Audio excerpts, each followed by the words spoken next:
프레벨 우리 역사 파노라마. 역사를 여는 고구려, 백제, 신라. 삼국시대. 우리는 봄에 씨를 심는 마음으로 모든 어린이에게 밝은 미래를 준비하는 행복한 꿈을 심습니다. 그래서 우리는 이 세상에서 가장 좋은 것을 주고 싶은 간절한 마음으로 일합니다. 프레벨 가족 일동.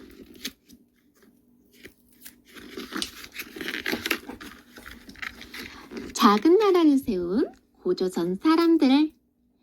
고조선이 한나라에게 무너진 뒤 만주 지역에 살던 고조선 사람들은 한나라를 피해 남쪽으로 내려왔어요.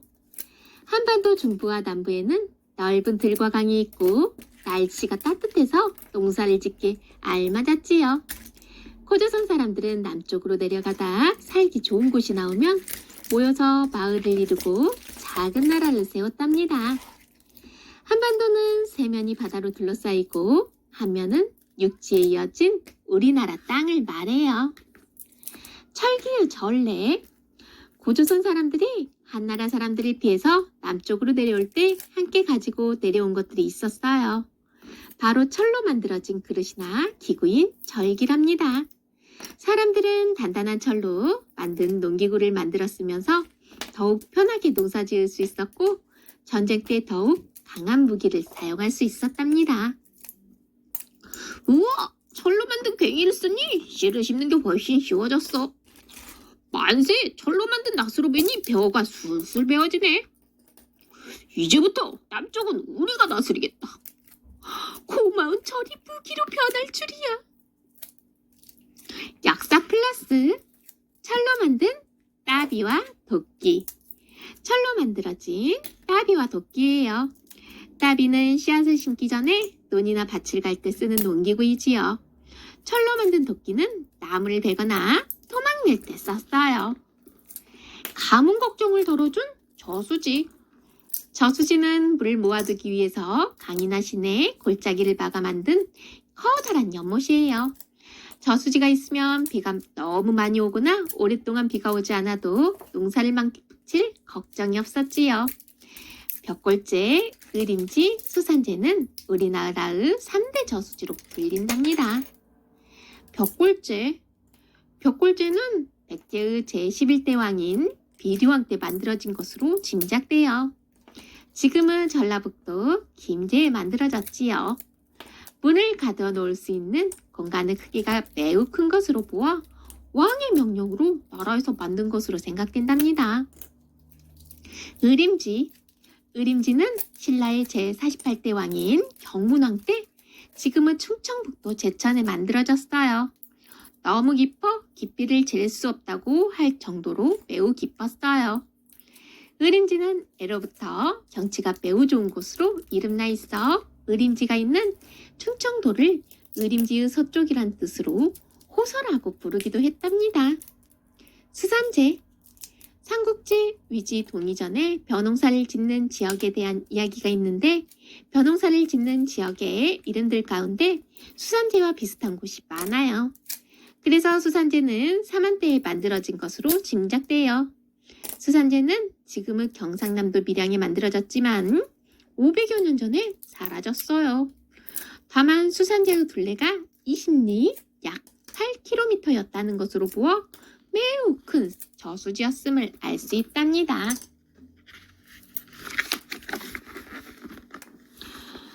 새로 열린 나라 서라볼. 한반도 남쪽에 양산, 고호, 대수, 진지, 가리, 고야라는 6마을이 있었어요. 6마을은 각각 6 어른들이 다스리고 있었지요. 그때 6마을의 사람들은 서로 더 좋은 땅을 차지하려고 이웃 마을에 쳐들어가거나 남의 물건을 훔치는 일이 잦았어요. 그래서 6 어른들은 6마을을 모아 하나의 강한 나라를 만들어야겠다고 생각했어요. 마침내 6 어른들은 알에서 태어난 박혁거세를 왕으로 세웠지요. 백성들은 왕을 하늘에서 내려온 하느님의 아들이라며 귀하게 여겼지요. 박혁거세는 왕이 되고 나서 나라의 이름을 서라볼이라고 하였어요.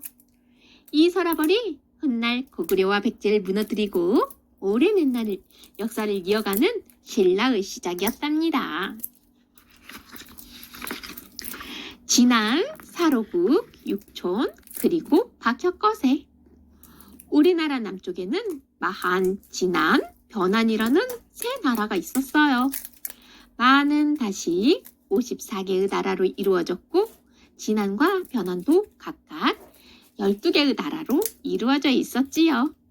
이렇게 수많은 나라들 가운데 큰 나라에는 10,000채가 넘는 집들이 있고 작은 나라에는 600채 정도의 집들이 있었다고 해요. 진안, 사로국, 육촌. 진안은 12개 나라들 가운데 사로국이 있었어요. 사로국은 6개의 작은 마을들로 이루어져 있었지요. 기록에 따르면 사로국의 6마을들 가운데 양산마을의 나정이라는 우물가에서 알이 발견되었고 그 속에서 박혁거세가 나왔다고 전해지지요. 각 나라에는 가장 큰 중심 마을인 국읍과 음락이라고 부르는 여러 마을들이 있었어요. 역사 플러스 박혁거세가 태어난 나정우물. 경상북도 경주에서 우물터가 발견되었어요. 사진을 보면 팔각형의 터가 있어요. 옛날에는 제사를 지내거나 중요한 일이 있을 때 사용할 건물을 팔각형으로 지었답니다. 건물 주위에 깊은 도랑을 파고 나무 울타리를 세웠던 흔적도 있어요. 이곳이 박혁거세가 태어난 나정우물이라고 알려져 있답니다. 아름다운 금 장식품. 신라 사람들은 금 장식품을 매우 좋아했어요. 금을 다루는 손재주가 매우 뛰어나고 정교하여 아름다운 금 장식품들을 많이 만들어냈지요. 신라의 금 귀걸이. 신라 사람들은 귀걸이의 가운데를 비워서 무게를 가볍게 했어요. 귀걸이에는 커다랗고 둥근 고리에 얇은 중간 고리가 연결되어 있지요. 신라의 화려한 금관. 금관은 신라의 무덤에서 많이 발견되었어요. 신라의 금관은 여러 가지 모양이었는데 하나같이 화려하고 아기자기한 장식이 붙어 있어서 매우 아름다워요. 서라벌은 신라의 나라 이름이자 도읍의 이름이에요. 서라벌은 박혁거세가 신라를 처음 세웠을 때 나라 이름이었어요. 신라의 나라 이름은 제22대 왕인 지증왕 이전에 서라벌 말고도 사로, 사벌 등으로도 불렸어요. 여기서의 서는 모두 서라벌의 서나 금성과 뜻이 통하는 것으로 사로, 사벌, 서라벌이라는 나라의 이름은 철이 많은 나라라고도 풀이하기도 해요. 지증왕 때 나라 이름을 신라로 정하면서 새로운 신자를 쓴 것은 한자 본래의 뜻대로 새롭다는 뜻을 가지면서 다른 한편으로는 이전에 썼던 사로, 사벌, 서라벌과 음이 통하기 때문이었어요. 서라벌은 신라 도읍의 이름으로도 쓰였지요. 나라를 잘 다스린 박혁거세. 박혁거세는 왕비 알영과 함께 6마을을 돌며 백성들을 돌보았어요. 사람들은 농사를 지어 곡식을 거두고 누에를 길러 비단을 만들었지요. 서라벌은 갈수록 살기 좋은 나라가 되어 갔어요. 그러자 이웃나라에서 서라벌로 옮겨오는 사람들이 많아졌지요. 박혁거세는 새로 옮겨온 백성들도 반겨주었어요. 박혁거세는 도읍의 성을 쌓고 더 좋은 나라를 만들기 위해 애썼어요. 서라벌은 조금씩 나라의 모습을 갖추어 나갔지요. 고구려를 세운 주몽왕. 서라벌 백성들이 성을 쌓고 있을 때 북쪽에서는 고구려가 생겨나고 있었어요. 동부여에 살던 주몽은 동부여 구마왕의 받아들인 대소의 미움을 받았지요. 주몽이 동부여에서 도망치자 대소는 군사들을 이끌고 주몽을 쫓아왔어요. 주몽은 동부여군을 피해서 강을 건넜지요. 드디어 주몽은 졸본이라는 땅에 이르러 고구려를 세우고 왕이 되었어요. 그 소문이 널리 퍼지자 가까이 있는 작은 나라들도 주몽왕을 따르기 위해 모여들었지요. 고구려는 강한 나라로 커갔어요. 도읍을 국내성으로 옮긴 고구려. 고구려가 나라의 기틀을 잡고 땅을 넓혀가고 있을 때였어요. 주몽왕이 동배에 남겨뒀던 아들 유리가 고구려로 찾아왔지요. 주몽왕이 유리를 태자로 삼자 고구려의 왕자 비류와 온조는 마음이 편치 않았지요.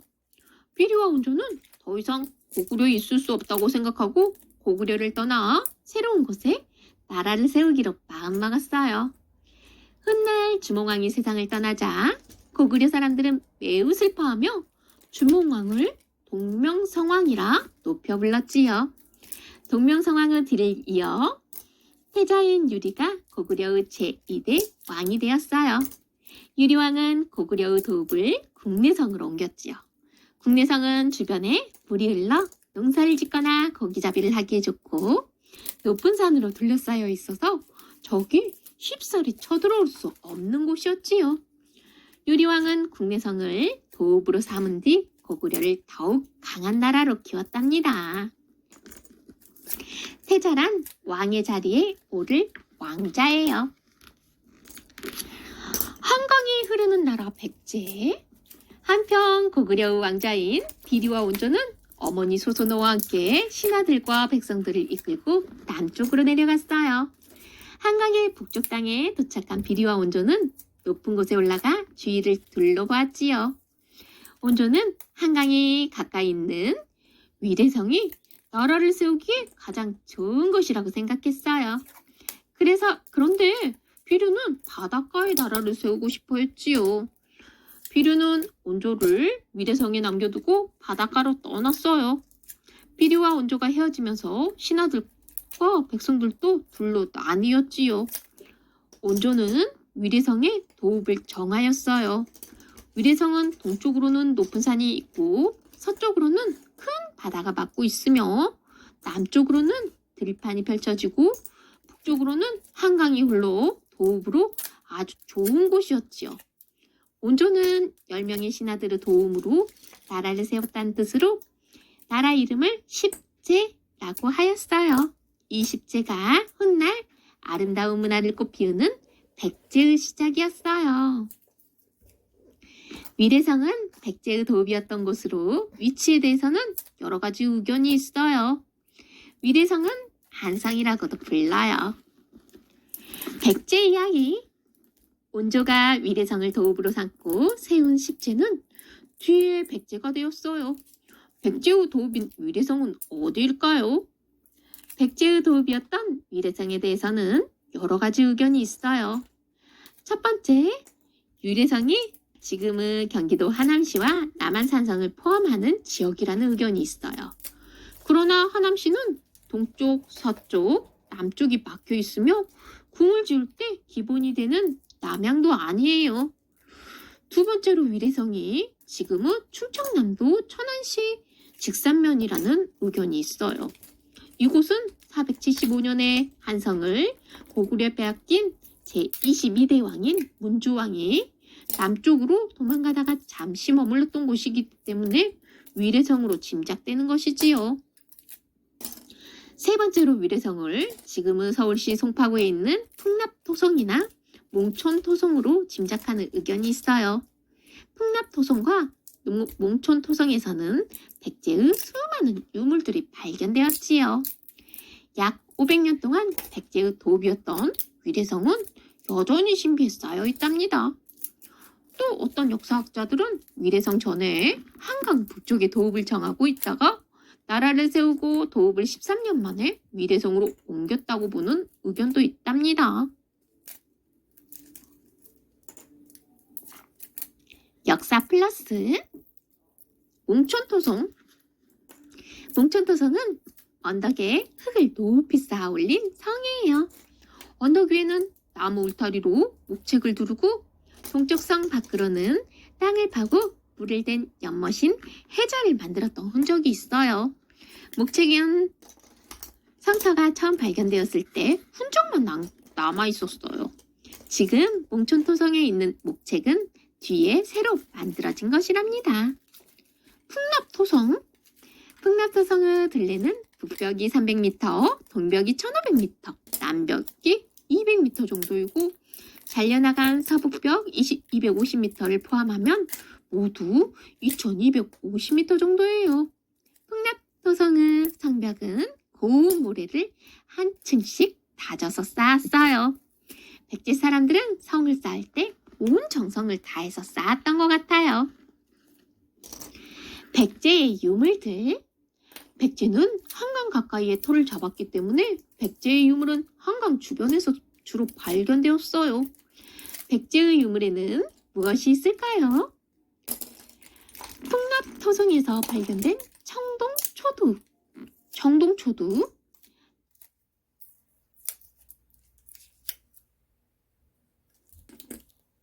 25년에 우리나라에 큰 홍수가 일어났어요.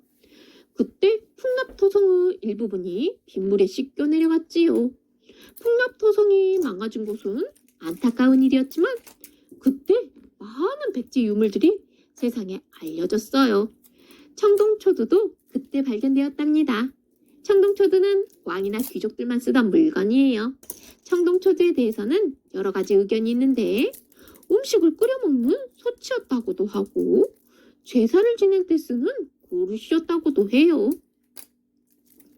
철로 만든 농기구. 백제는 농사짓는 기술이 매우 발달하였어요. 백제는 북쪽에서 내려온 사람들이 세웠던 나라였기 때문에 고조선에서 가져온 철기 문화가 이어졌지요. 백제는 철로 만든 농기구를 써서 농사를 지으면서 점점 더 잘 사는 나라가 되었답니다.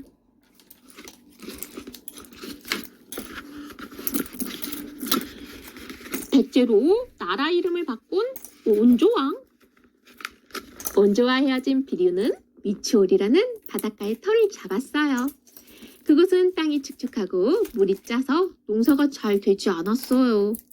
비류가 온조를 찾아서 위례성으로 가보니 온조는 백성들과 편안하게 잘 살고 있었지요.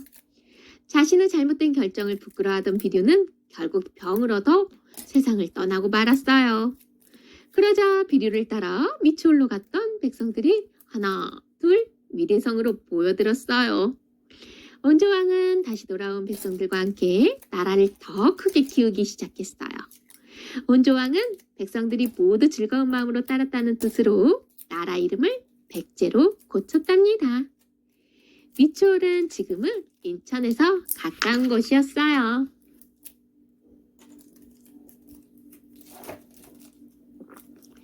부여, 동해, 옥저, 그리고 가야.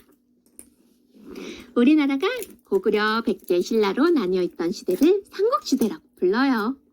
그런데 삼국시대에 우리나라에 세 나라만 있었던 것은 아니에요.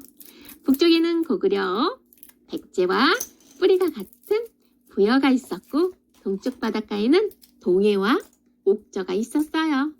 또 남쪽에는 54개의 작은 나라들이 합쳐진 마한이라는 나라도 있었지요.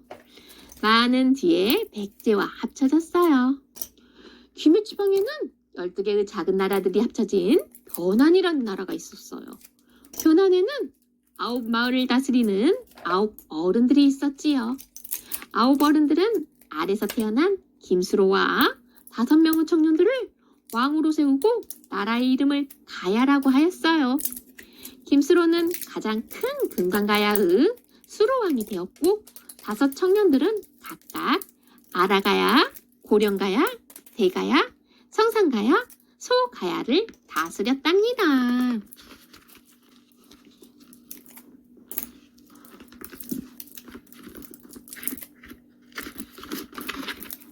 가야의 철문화. 가야에서는 철을 뽑아낼 수 있는 돌인 질 좋은 철광석을 많이 캘 수 있었어요. 고조선 사람들이 남쪽으로 내려오면서 철을 다루는 기술이 전해지자 가야에서는 뛰어난 철기들을 만들기 시작했지요. 가야는 철을 이용한 철문화로 이름을 날렸답니다.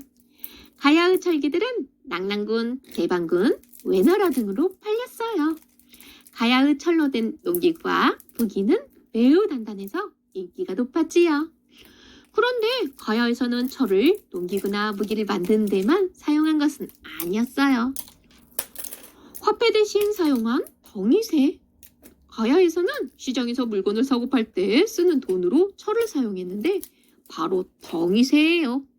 덩이새는 가운데로 갈수록 잘록해지는 간단한 모양의 새판이지요. 신라나 가야 지역의 무덤 속에서는 많은 양의 덩이새가 나오기도 한답니다. 역사 플러스 재미있는 모양의 가야 토기. 가야는 철기로도 잘 알려져 있지만 독특한 모양의 토기도 매우 이름나 있어요. 가야의 토기는 수레바퀴 모양, 배 모양, 신발 모양, 오리 모양 등 여러 가지인데 모양이 참 재미있어요. 토기의 모양이 사물의 특징을 잘 살리고 있답니다.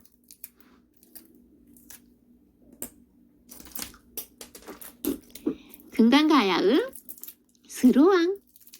가야의 왕들 가운데 가장 이름난 왕이 스로왕이에요. 스로왕은 금강가야를 세운 왕이지요.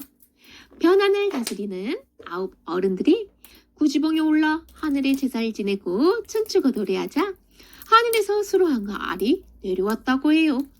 스로왕은 나라를 세운 뒤 하늘의 명령을 받아 배를 타고 바다를 건너온 아유타국의 공주인 허황옥을 왕비로 맞이하였어요. 스로왕은 무려 157년이나 가야를 다스렸답니다. 스로왕릉은 경상남도 김해시 서상동에 있어요. 역사 플러스 쌍어무늬와 스로왕의 왕비 허황옥. 스로왕릉의 정문에는 쌍어무늬가 있어요. 쌍어무늬는 물고기 2마리가 머리를 맞대고 있는 모양을 말해요. 쌍어무늬는 인도나 동남아시아에서 주로 발견되는데 허황옥이 우리나라에 오면서 전해졌다고 짐작하지요. 쌍어는 사람을 보호한다는 뜻을 담고 있다고 해요.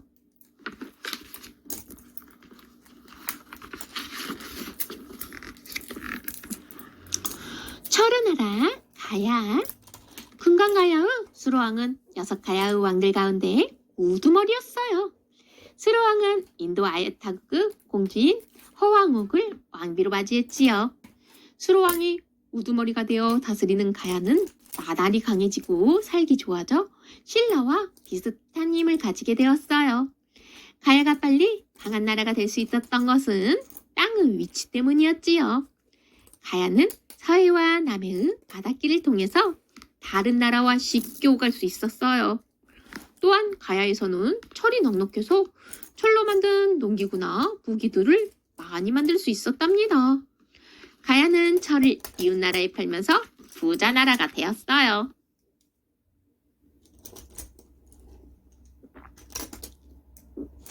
한나라를 벌벌 떨게 한 태조왕. 유리왕후 손자 궁이 7살의 어린 나이로 고구려의 제6대 왕인 태조왕이 되었어요. 태조왕은 어릴 때는 어머니의 도움을 받아 나라를 다스렸지만 어른이 된 뒤에는 한나라를 벌벌 떨게 할 만큼 강한 왕이 되었지요.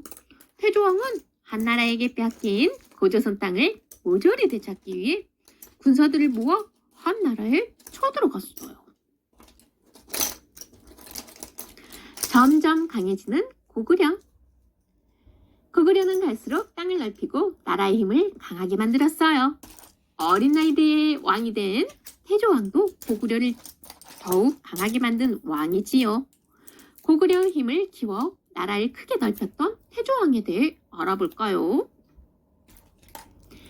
고구려의 힘을 키운 태조왕.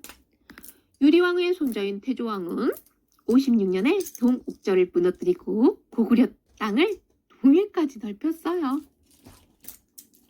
72년, 74년에는 주변의 작은 나라들을 공격하여 계속해서 힘을 키웠지요. 태조왕은 옛날 고조선의 땅이었던 한나라, 요동의 6개 현을 차지하기 위해서 애썼어요. 121년에는 마한, 애맥과 힘을 합친 고구려가 요동군과 현도군을 공격하여 현도군의 후성을 불태웠지요. 이처럼 태조왕은 주변 나라들을 고구려의 땅으로 만들고 왕의 힘을 키우면서 나라의 기틀을 세웠어요. 태조왕은 165년에 119세의 나이로 눈을 감았답니다.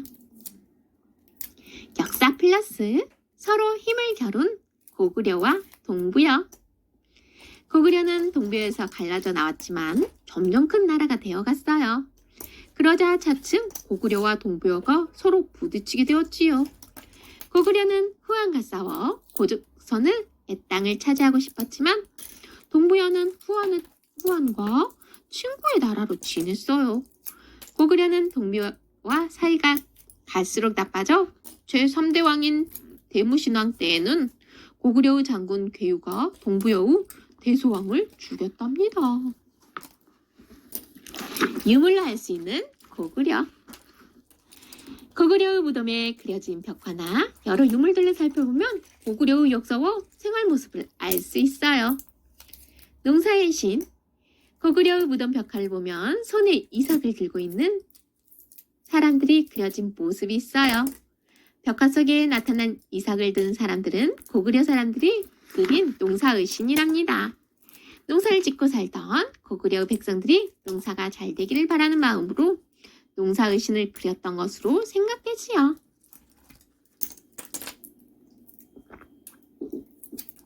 연꽃무늬 수막새. 고구려 유물들 가운데는 연꽃무늬 수막새가 있어요. 수막새는 지붕에 얹는 기아의 끝을 장식하는 것이에요. 고구려의 수막새는 복숭아 씨앗처럼 볼록하게 연꽃무늬를 새겨넣은 것이 특징이에요. 고구려 연꽃무늬 수막새의 단정하고 우아한 아름다움이 느껴지나요? 연꽃무늬 수막새는 신라와 백제에서도 조금 다른 모습으로 나타나지요.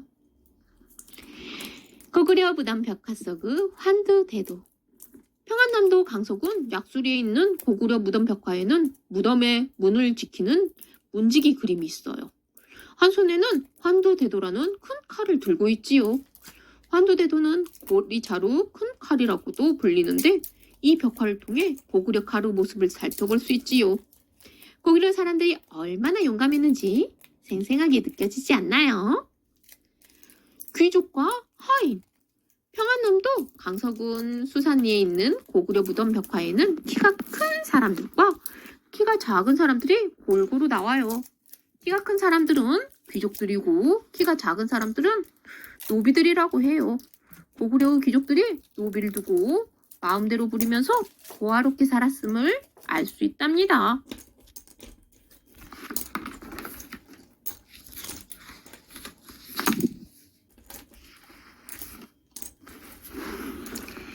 백성들을 아낀 고국천왕. 고구려의 땅은 점점 넓어졌고 나라 살림도 더욱 넉넉해졌어요. 하지만 부자들은 더 잘 살게 되고 가난한 사람들은 더 가난해지는 문제가 생겼지요. 봄철에 백성들이 굶주리자 귀족들은 이자를 비싸게 줘서 곡식을 빌려주었어요.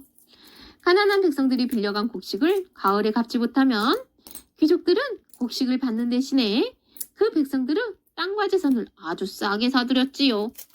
곡식을 갚지 못하는 백성들의 자식을 데려와 노비로 삼기도 했어요.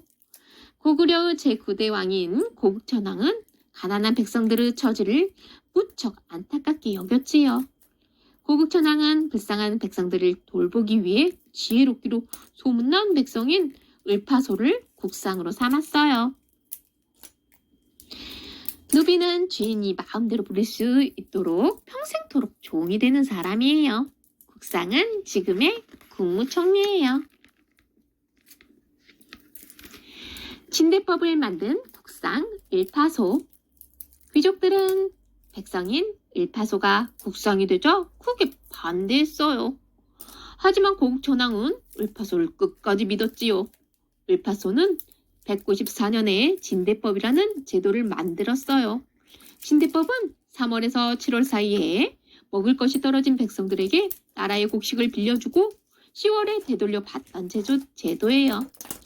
진대법이 생기자 백성들은 귀족들에게 비싼 이자를 주고 꾸던 곡식을 나라에서 빌리게 되어 귀족들을 괴롭히면서 벗어날 수 있었지요.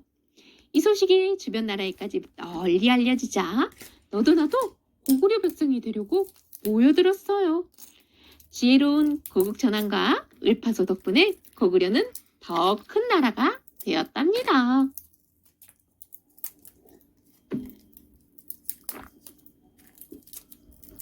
농사지을 땅을 일군 고이왕.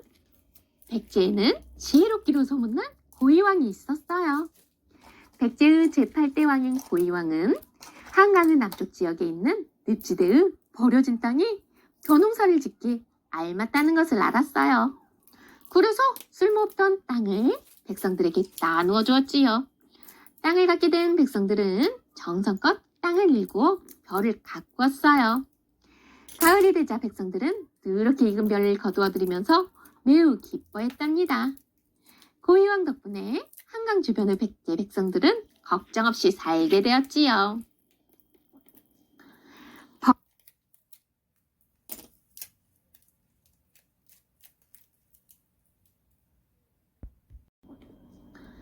법을 만든 고이왕. 고이왕은 나라를 다스리는 법인 율령을 만들었어요. 나라의 힘을 키우려면 신하들이 왕의 말에 잘 따라야 한다고 생각한 고이왕은 신하들이 지켜야 할 법도 만들었지요.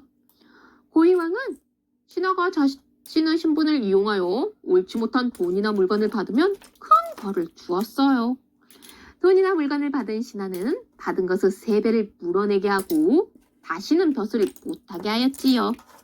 또 고이왕은 신하들마다 하는 일을 정해주었어요.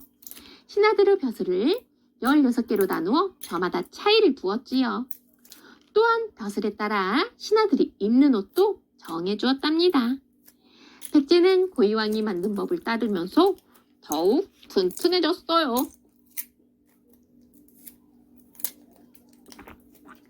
백성들이 우러러본 동천왕.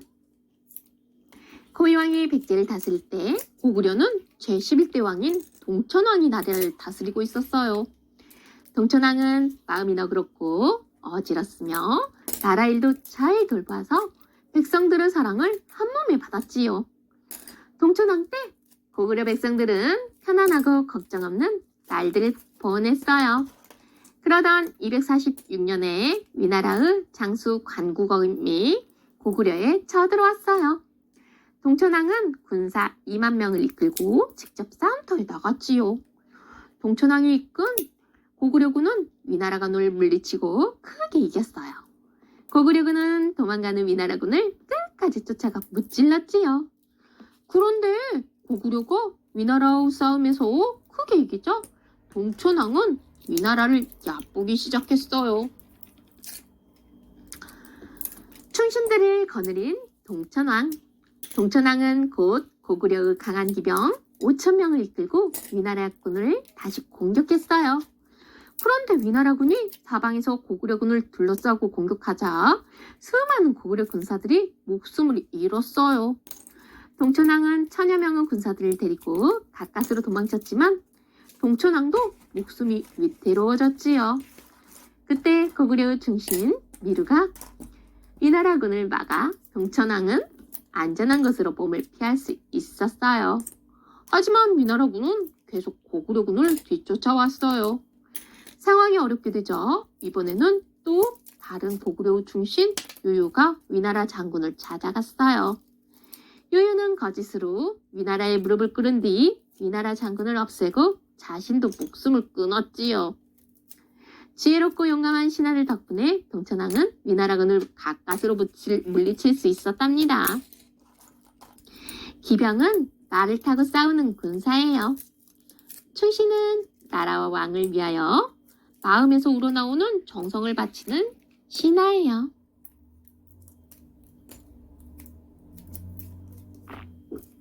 낙랑군을 차지한 미천왕. 고구려의 제15대 왕인 미천왕은 군사들을 모아 진나라를 공격했어요. 미천왕은 군사 3만 명을 이끌고 현노군으로 쳐들어가 진나라 사람 8,000명을 사로잡았지요. 또 노동에 있는 서안평을 공격하여 고구려의 땅으로 만들었어요. 고구려는 서안평을 차지하면서 마침내 서해 바닷길을 자유롭게 오갈 수 있었지요. 미천왕은 오랜 싸움 끝에 낙랑군과 대방군도 손에 넣었어요. 한나라가 고조선을 무너뜨린 뒤 고조선을 땅에 두었던 한 사군 가운데 마지막까지 남아있던 낙랑군이 마침내 무너졌답니다. 고구려와 싸워 이긴 근초고왕. 미천왕의 뒤를 이어 제16대 왕인 고국원왕이 고구려를 다스릴 때 백제는 근초고왕이 제13대 왕이 되었어요. 근초고왕은 백제의 땅을 북쪽으로 넓혀갔지요. 그러다 남쪽으로 땅을 넓혀오던 고구려와 맞서게 되었지요. 고국원왕은 369년에 군사 2만 명을 이끌고 백제로 쳐들어갔어요. 하지만 치양에서 벌어진 싸움에서 고구려군은 백제군에게 지고 말았지요. 371년에 고국원왕은 군사들을 이끌고 다시 백제로 쳐들어갔어요. 근초고왕은 폐하라는 강가에 군사들을 숨겨두었다가 갑자기 공격하여 고구려군을 크게 무찔렀지요. 얼마 뒤 근초고왕은 태자와 함께 군사 3만 명을 이끌고 평양성에 쳐들어가 고국원왕을 죽였답니다. 폐하는 지금의 애성강이에요. 눈부신 발전을 이룬 근초고왕. 근초고왕은 다른 나라와 관계를 맺는 데에도 뛰어난 재주가 있었어요. 신라와 사신을 주고받았으며 중국의 동진과도 외교를 하여 백제를 해상무역의 중심지로 만들었지요. 근초고왕 때 백제는 가장 눈부신 발전을 이루었어요. 근초고왕은 고흥에게 역사책을 만들게 했어요. 백제는 그때까지 역사를 글로 남긴 적이 없었지요. 고구려와 신라도 마찬가지로 역사책이 없었어요. 고구려, 백제, 신라 가운데 백제에서 가장 먼저 서기라는 역사책을 펴냈어요. 사신은 왕의 명령을 받고 일을 처리하기 위해 다른 나라에 다녀오는 신하예요. 외교는 다른 나라와 정치적, 경제적, 문화적으로 관계를 맺는 일이에요. 해상무역은 백제를 통해 나라와 나라, 지방과 지방 사이에 물건을 사고 파는 것이에요. 백제를 발전시킨 근초고왕. 근초고왕은 백제를 크게 발전시킨 왕이에요. 나라를 바로 세우고 백성들을 잘 돌보았으며 백제의 땅도 가장 크게 넓혔지요. 점점 커진 백제의 땅. 근초고왕은 점점 힘을 키워 백제의 땅을 넓혀갔어요. 남쪽으로는 양산강 주변에 있던 많은 여러 작은 나라들을 차지했고 낙동강 서쪽에 있는 가야를 백제의 아래에 두었지요. 북쪽으로는 고구려와 싸워서 고국원왕을 죽이고 대방군 지역까지 차지했어요. 이때 백제는 나라가 세워진 뒤로 가장 넓은 땅을 차지했답니다. 화려한 문화를 꽃피운 백제. 근초고왕 때에는 고구려가 무너뜨린 낙랑군과 대방군 지역에 살던 중국 사람들이 백제로 많이 옮겨왔어요. 또 근초고왕은 신라와 중국의 동진과도 친하게 지냈지요. 힘을 기른 백제는 고구려의 눈치를 보지 않고 마음 놓고 다른 나라들과 물건을 사고 팔 수 있었어요. 중국에서 발전된 문화를 들여오기도 하고 외나라로 문화를 전해주기도 했지요. 근초고왕은 외나라 왕에게 칠지도를 내리고 왕인과 아직기라는 학자들을 외나라로 보내 천자문과 논어를 전해주었어요. 백제에 들여온 중국 물건들. 근초고왕이 백제를 다스릴 때부터 중국에서 여러 가지 물건들이 많이 전해졌어요. 한자로 오스라는 글자가 표시된 중국의 옛날 동전인 오수전, 청동, 초두, 금동으로 만든 허리띠 끝 장식, 청자 등이 백제로 전해졌지요. 백제 우왕은 중국에서 들여온 청자들을 자신의 말을 잘 듣는 지방의 우두머리들에게 선물로 주었어요. 선물로 받은 지방의 우두머리들은 백제 우왕에게 충성을 다하였지요. 그때 들여온 청자들 가운데에는 독특한 모양이 많았는데 양 모양으로 만들어진 성자도 있었답니다.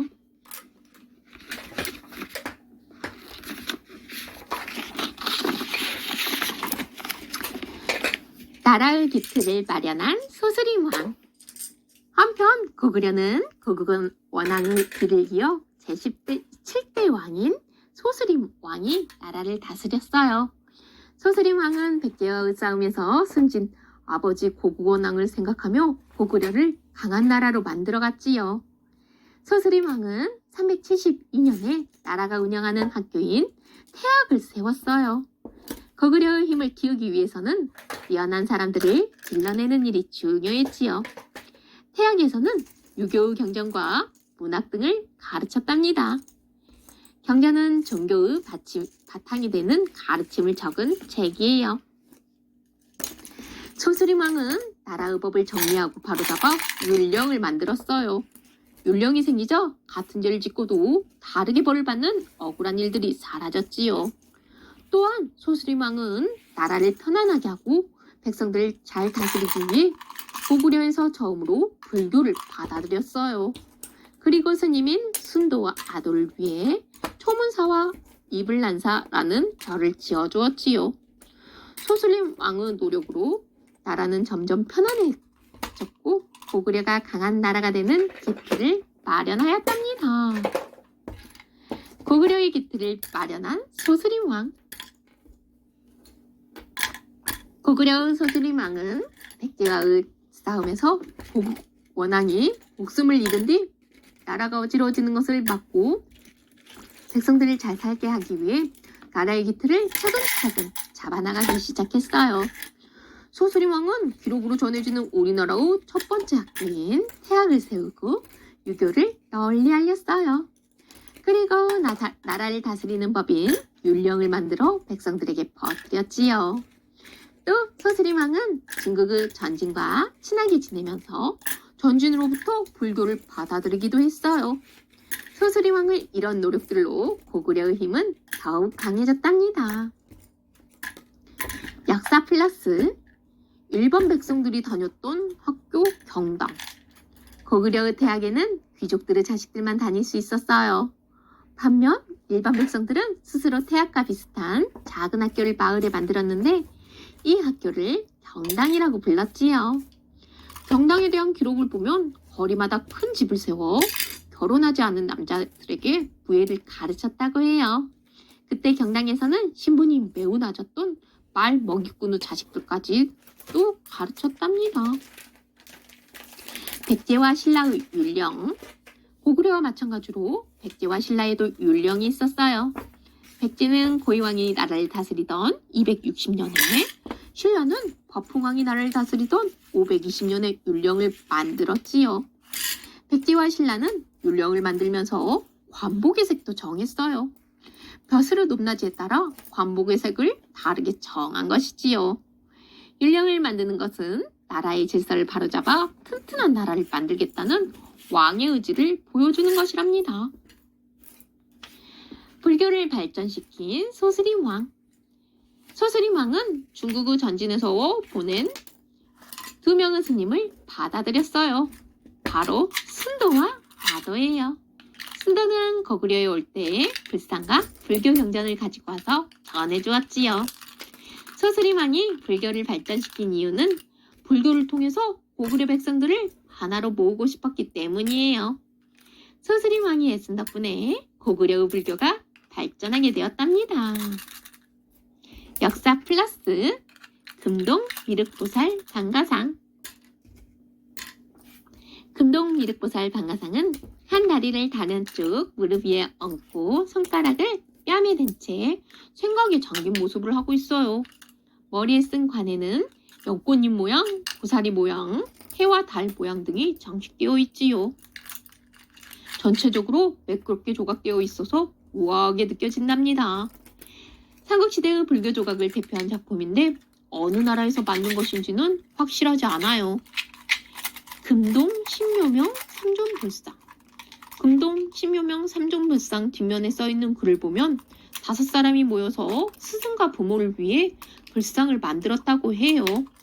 글에 나타난 사람들의 이름이나 불상을 양식으로 모아 금동 신묘명 3종 불상은 고구려 불상으로 보여요. 금동 신묘명 3종 불상의 높이는 15.5cm인데 지금 남아있는 같은 형태의 3종불 불상들 가운데 가장 큰 것이지요. 그리고 큼직한 얼굴과 손, 원통형 몸 등이 연가 7년 금동 열애 입상의 형식을 따른 것으로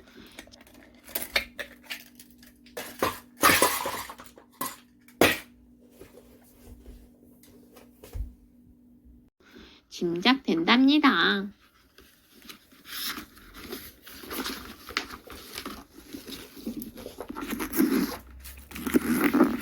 가장 힘센 고구려를 만든 광개토대왕.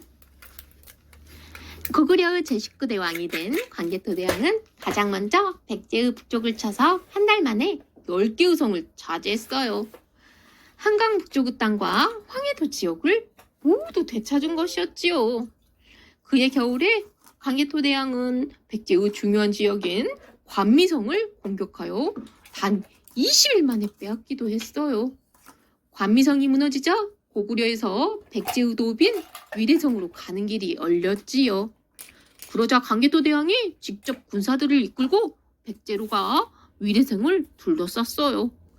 백제의 제17대 왕인 아신왕은 노비 1000명, 배 1000피를 광개토대왕에게 바치고 신하나라가 되기를 정했지요. 광개토대왕은 아신왕의 뜻을 받아들여 백제의 58개 성과 700여 마을을 얻고 아신왕의 동생과 신하 10명을 데리고 고구려로 돌아갔지요. 이때부터 고구려는 압록강뿐만 아니라 한강을 이용해서 바다로 나갈 수 있게 되었대요. 압록강은 우리나라에서 가장 긴 강으로 백두산에서 시작하여 서해로 흘러가지요. 신라를 도와준 광개토대왕. 광개토대왕이 고구려의 땅을 점점 넓혀가고 있을 때 신라는 제17대 왕인 내물왕이 다스리고 있었어요. 내물왕은 나라 곳곳에 신하들을 보내 호라비와 호럼이 부모 없는 아이들과 나이 많은 사람들을 달래고 곡식을 내렸지요. 내물왕은 가엾은 백성들을 가장 먼저 돌보고자 하였지요. 그런데 느닷없이 외나라가 신라에 쳐들어왔어요. 내물왕은 서둘러 고구려의 도움을 청했지요. 광개토대왕은 군사 5만 명을 보내 신라에 쳐들어온 외나라군을 물리쳤어요. 외나라는 지금의 일본이에요. 고구려의 위대한 왕 광개토대왕. 광개토대왕은 오랫동안 후연과 전쟁을 준비했어요. 광개토대왕이 후연의 도읍인 숙군성에 쳐들어가자 화가 난 후연의 군사들은 고구려의 요동성으로 쳐들어왔지요. 고구려군은 후연군을 둘러싸고 공격하여 크게 이겼어요. 고구려는 이 전쟁에서 갑옷 만여 벌과 많은 무기들을 얻었지요. 그 뒤 후연은 자기들끼리 싸우다가 결국 무너지고 말았어요. 이렇게 하여 여동은 고구려가 무너질 때까지 계속 고구려의 땅으로 남게 되었답니다. 광개토대왕은 평생 동안 전쟁을 하였지만 나란 일에도 소홀하지 않았어요. 광개토대왕이 고구려를 다스릴 때는 백성들이 편안하고 곡식이 넉넉했답니다. 요동성은 고구려군이 머물며 나라를 지키던 중요한 곳이었어요.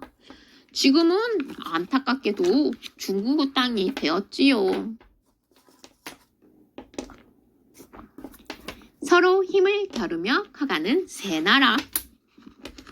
고구려, 백제, 신라는 서로 힘을 겨루면서 땅을 넓히고 나라를 더욱 키워나갔어요. 또 지금은 중국 땅에 있던 나라들과 큰 싸움을 하기도 했지요.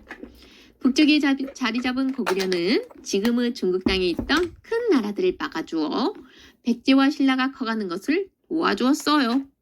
또 중국에서 들어온 뛰어난 문화들을 곳곳에 전해주기도 하였지요. 하지만 고구려가 백제와 신라를 도와주고 간섭하기도 하는 관계는 오랫동안 계속될 수 없었어요.